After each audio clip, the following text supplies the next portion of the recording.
Hello everyone, गोल्टा days के daily quiz session में आपका फिर से स्वागत है। मैं हूं विश्वजीत और आइए रोज़ की तरह शुरू करते हैं आज का जो डेली क्विज है। और इस वीडियो के डिस्क्रिप्शन में एक लिंक दिया हो जिसको खोल के आप डेली क्विज सॉल्व कर लिया करिए गोल्टा डेज की हिंदी वेबसाइट से। और अगर आप डायरेक्ट सॉल्व करना चाहते हैं तो आप टेलीग्राम खोल के गोल्टा डेज के टेलीग्राम ग्रुप से भी वहाँ से भी आप सॉल्व कर सकते हैं। तो आइए शुरू करते हैं। आज का हमारा जो पहला प्रश्न है वो है कि निम्नलिखित युग्मों पर विचार करना है आपको कि भारत का सौर ऊर्जा क्षेत्र आयात पर बहुत अधिक निर्भर करता है। और दूसरा है कि सौर पीपी सेल या मॉड्यूल के लिए भारत के आयात बिल में अमेरिका के हिस्से 80% से अधिक है। वहीं तीसरा कथन है कि भारत में सोलर पीवी वोल्टेक मॉड्यूल के उत्पादन के लिए प्रोडक्शन लिंक इंसेंटिव यानी पीएलआई योजना है। उपरोक्त में से सही कथन चुनने हैं आपको, केवल 1 और 2, केवल 1 और 3, केवल 1, केवल 2 और 3। तो इसका सही उत्तर हो जाएगा, आप कमेंट भी कर सकते हैं। तो इसका देखिए, पहला जो कथन है वो बिल्कुल रूप से सही है क्योंकि भारत का जो सौर ऊर्जा है वो आयात पर बहुत ज़्यादा निर्भर करती है। और लेकिन दूसरे कथन की ओर जाते हैं तो अमेरिका का जो हिस्सा है वो 80% बिल्कुल ही नहीं है, बिल्कुल गलत कथन है। वहीं तीसरे कथन की ओर आते हैं तो हाल ही में केंद्र सरकार ने क्या है कि प्रोडक्शन लिंक इंसेंटिव योजना जो है वो लागू कर दी है सोलर सेल के लिए भी। मैं अब आगे बताऊँगा कि प्रोडक्शन लिंक यानी पीएलआई स्कीम होती क्या है। तो पहला और तीसरा कथन सही है, यानी कि ऑप्शन बी हो जाएगा आपका राइट आंसर। आइए आगे चल के देखते हैं। आप यहाँ पे देख सकते हैं हमने ओरिजिनल डॉक्यूमेंट को पेश किया है कि value of solar cell and modules imported in India under इतना। तो टोटल इंपोर्ट आप देख सकते हैं कि 2013-14 में 711 था, वहीं 14-15 में 821 था, 15-16 में बढ़ते बढ़ते 2345 हो गया। और ये सब जो आंकड़ा है वो मिलियन यूएस डॉलर में है। तो आगे चलते हैं, हम देखते हैं कि 19-20 में क्या है कि 1526 के आसपास है। फिर आप चाइना से देख सकते हैं कि 1180 जो कि बहुत ज़्यादा है। वहीं पे यूएसए से देख सकते हैं सिर्फ 19 मिलियन डॉलर है, तो ये बिल्कुल कम है। यानी कि चाइना हो जाएगा टॉप पे, आपका इंपोर्ट का जो बिल बनता है वो चाइना के नाम पे ज़्यादा बनता है। फिर नेक्स्ट जो हम देखते हैं कि cabinet approve production link incentive scheme. तो ये जो खबर हमने पीआईबी से लिया है और ये जो है national programme high efficiency solar PV module के लिए प्रोडक्शन लिंक इंसेंटिव स्कीम जो है वो लागू कर दी गई है। ये जो स्कीम होती है वह किसी भी डिपार्टमेंट में या फिर किसी भी मैन्युफैक्चरिंग फैक्ट्री को प्रोडक्शन में हेल्प करती है, उसके प्रोडक्शन को इंक्रीज़ करवाती है, उत्पादन क्षमता को बढ़ाती है। साथ ही साथ उसके जो कार्य करने की जो क्षमता है वो किस तरह से आसानी से हो जाए, वो कितना प्रोडक्शन का टारगेट कर सकती है अपना, अगले साल वो कितना मैन्युफैक्चर करेगी, सरकार का इसमें कितने योगदान होगा, इन सब से रिलेटेड होते हैं पीएलआई स्कीम या फिर ये इंसेंटिव जिसको बोलते हैं।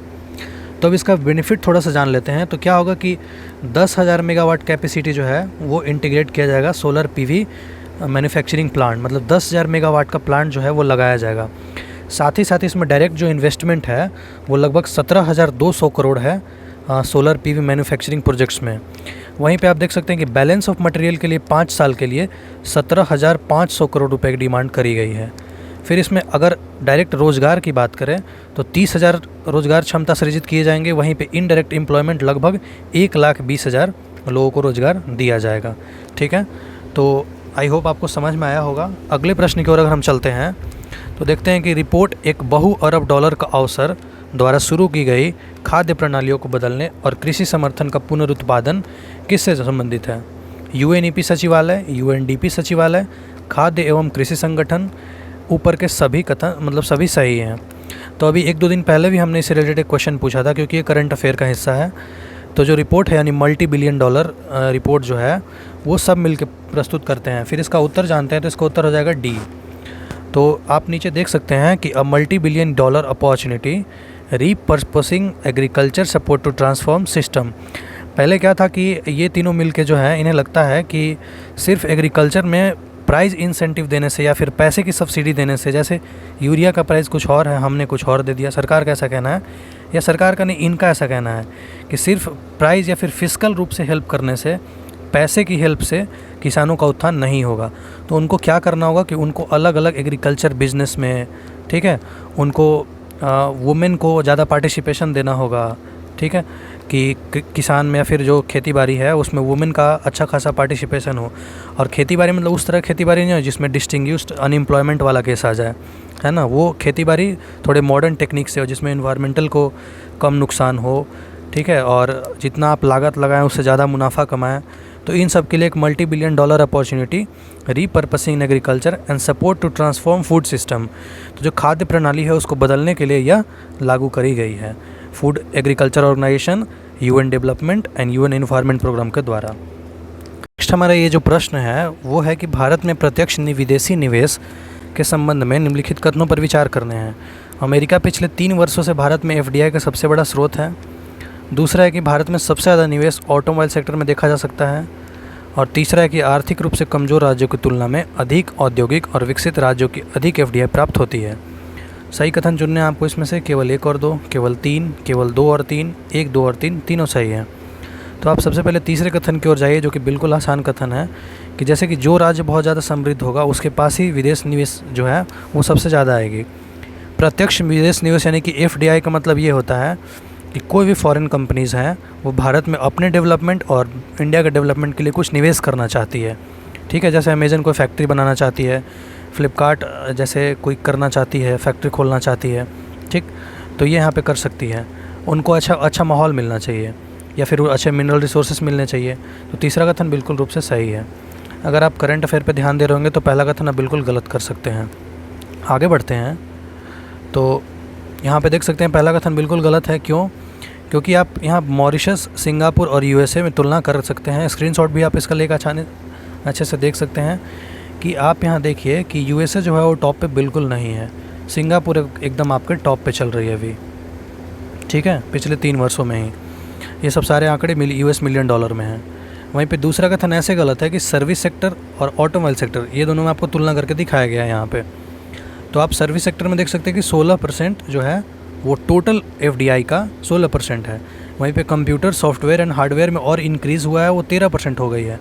टेलीकम्युनिकेशन यानी कि मोबाइल नेटवर्किंग वगैरह में 7%, वहीं व्यापार में 6% और कंस्ट्रक्शन ऑफ डेवलपमेंट में 5% और ऑटोमोबाइल इंडस्ट्री में 5%, जो कि काफ़ी नीचे है सर्विस सेक्टर के मुताबिक। फिर तीसरा कथन ऐसे सही है कि गुजरात जो है आपका टॉप एफडीआई रिसीवर स्टेट है, मतलब वो सबसे ज़्यादा एफडीआई वहाँ पे रिसीव करती है, लगभग 30%। वहीं पे महाराष्ट्र 28%। और ये दोनों समृद्ध राज्य हैं क्योंकि इनके जीएसडीपी की बात करें या फिर प्रति व्यक्ति आय की बात करें, सब कुछ इनका अच्छा है। तो विदेशी कंपनी हमेशा सोचती है कि हम अच्छे स्टेट में जाएँ जहाँ पे हमको एक अच्छा ट्रेडिंग का माहौल मिले।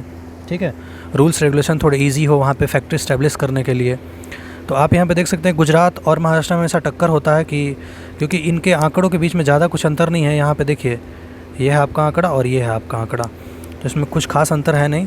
फिर नेक्स्ट जो हमारा क्वेश्चन है वो ज्योग्राफी सेक्शन से है। हमेशा हम एक क्वेश्चन पूछते हैं इससे, तो आप हमारे साथ बने रहिए और चैनल को सब्सक्राइब भी कर लीजिए और बेल आइकन भी दबा लीजिए। तो फिर पहला जो है मृत सागर है ना वो, और उसके किसके किसके बीच में है ये पता करना है। तो मृत सागर इजराइल और Lebanon, rural Sagar Kazakhstan Uzbekistan, Azov Sagar Russia and Turkey. तो सही चुनने हैं इसमें से आपको केवल 1 और 2, केवल 2, केवल 1 और 3, 2 और 3। तो जो मृत सागर है वो इजराइल और लेबनान के बीच में है या नहीं आपको ध्यान में रखना होगा। तो ये जो है पहला बिल्कुल गलत है क्योंकि इजराइल और जॉर्डन है। वहीं पे दूसरा कथन जो बिल्कुल सही है, और वहीं पे तीसरा कथन जो है अजोव सागर जो है वो रशिया और यूक्रेन के बीच में है, यानी कि पहला और तीसरा गलत हो गया। ठीक है, तो दूसरा यानी कि 2 ऑप्शन सही हुआ। फिर नेक्स्ट हम देखते हैं, यहाँ पे आप देख सकते हैं कि अजोव सागर है और ये है आपका यूक्रेन और ये है आपका रशिया, तो ये दोनों के बीच में है। और यहीं पे आप फिर देख सकते हैं कि अराल सागर जो है वो अच्छे से मैप में आपको दिख रहा होगा, या नहीं दिख रहा होगा तो आप एक बार गूगल ज़रूर कर लीजिएगा अराल सागर के बारे में, क्योंकि इन सब टॉपिक पे थोड़ा सा आपको समय देना होगा। ठीक, फिर ये जो आपका अमृत सागर है यानी कि ये साइड आपका जॉर्डन हो गया, ये आप जेरूसलम देख सकते हैं, वेस्ट बैंक हो गया, ये आप मैप में आसानी सब कुछ देख सकते हैं। फिर नेक्स्ट क्वेश्चन की ओर अगर हम चलते हैं तो आखिरी हमारा जो प्रश्न है वो है कि पॉलिटी सेक्शन से है। ये संविधान के अनुच्छेद 30 में विशिष्ट भाषा वाले नागरिकों की सुरक्षा का प्रावधान है। वहीं पे दूसरा कथन है भारतीय संविधान की 8वीं अनुसूची में सूचीबद्ध होने के लिए वर्तमान में 24 आधिकारिक भाषाएं हैं। और तीसरा है संविधान में उल्लिखित प्रावधान के अनुसार सर्वोच्च न्यायालय में सभी कार्यवाही अंग्रेजी भाषा में होगी जब तक कि संसद द्वारा कानून पारित या प्रदान नहीं किया जा सकता है। इसमें भी सही कथन चुनने हैं आपको केवल 1 और 2, केवल 2 और 3, केवल 3, 1 और 3। तो बिना समय बर्बाद किए आप इसका कमेंट कर सकते हैं। तो इसमें देखा जाए तो पहला जो कथन है वो बिल्कुल गलत है क्योंकि ये आप अनुच्छेद 30 नहीं है, वो अनुच्छेद 29 है। ठीक है, तो पहला यानी कि ऑप्शन ए और ऑप्शन डी एकदम निकल गया, बचा ऑप्शन बी एंड सी। फिर इसमें दूसरा कथन भी बहुत आसान है, 8वीं अनुसूची में 22 आधिकारिक भाषाएं हैं, यानी कि दूसरा कथन भी निकल गया, यानी ऑप्शन बी भी क्लियर। बचा हमारे पास क्या, ऑप्शन सी, यानी कि केवल 3 जो है वो सही है। संविधान में उल्लिखित जो है, और ये आपका अनुच्छेद 348 में दिया गया है। फिर अनुच्छेद 29 की बात करें तो protection of interest of minority, तो जो डिस्टिंक्ट लैंग्वेज है कि अलग अलग माइनॉरिटीज़ के उनके अपने भाषाएं होंगे, स्क्रिप्ट एंड कल्चर उनके अलग अलग होंगे, उनको उसमें बात करने का, ठीक है, कुछ भी प्रेजेंट करने का अधिकार होगा, ठीक। फिर 30 अनुच्छेद में ये है कि right of minority to establish and administer educational institution, कि शैक्षणिक संस्थान को इस्टेब्लिश करने का, उनको एडमिनिस्टर करने का माइनॉरिटी को अधिकार होगा, ठीक है। वहीं पे वर्तमान में आपको पता होगा कि 6ठी अनुसूची में सूचीबद्ध होने, मतलब कि 8वीं अनुसूची में सूचीबद्ध होने के लिए 22 आधिकारिक भाषाएं हैं, तो तीसरा कथन सही है। संविधान में इसका उल्लेख है, सर्वोच्च न्यायालय और प्रत्येक उच्च न्यायालय में सभी कार्यवाही अंग्रेजी में होंगी, जैसे कि 348 में आप देख सकते हैं कि of all order rules regulation and by laws issued under this constitution और under any law made by parliament और the legislature of a state shall be in English language, ठीक है। तो आज के लिए भी इतना ही, और आज अब एक क्वेश्चन हम देंगे जिसका उत्तर हम नहीं बताएंगे, तो आपको उसको कमेंट करना है। तो आज का क्वेश्चन ऑफ द डे है, ठीक है, क्वेश्चन ऑफ द डे ये है कि निम्नलिखित संतों पर विचार करना आपको। पहला है गुरु नानक, दूसरे हैं कबीर, तीसरे हैं तुलसीदास। तो उपरोक्त में से कौन सा संत भगवान के निराकार रूप में विश्वास करते हैं? केवल 1, केवल 2 और 3, केवल 1 और 2, केवल 3। तो मैं बताते चलूँ कि निराकार यानी कि जिसका कोई आकार नहीं होता है, ठीक है। मतलब वैसे इनमें से कौन से संत हैं जो भगवान के बिना आकार वैभव को पूजते हैं वो, ठीक है। तो इतना मैंने हिंट दे दिया है, आप आसानी से इसका क्लियर कर सकते हैं। या फिर सतगुरु आगे मैं नहीं बताऊंगा, तो आप इसका उत्तर जो है कमेंट कीजिए। आज के लिए बस इतना ही, मिलते हैं फिर कल। तब तक के लिए चैनल को सब्सक्राइब करिए और कल इसका मैं उत्तर बता दूंगा, ठीक है। तो तब तक के लिए धन्यवाद।